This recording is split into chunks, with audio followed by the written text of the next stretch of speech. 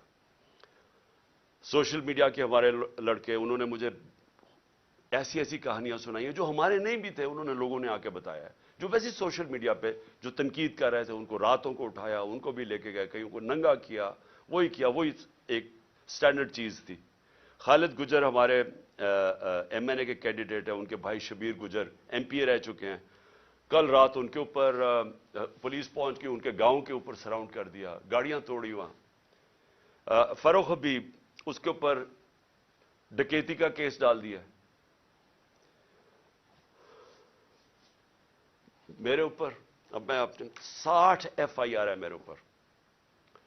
اور جو سب سے حیران کن چیز یہ ہے کہ اگر میں ایکس پرائم منسٹر ہوں, اپنی FIR نہیں کٹوا سکا, اور اس کے بعد جو GIT بنی تھی, جو چیزیں نکال رہی تھی, جس میں واضح ہو گیا کہ اور وہ لوگ شامل تھے جن کو میں نے 3 نام جو نامزد کیے تھے کہ جو FIR میں, وہ واضح ہو گیا کہ وہ اس کے پیچھے ہیں.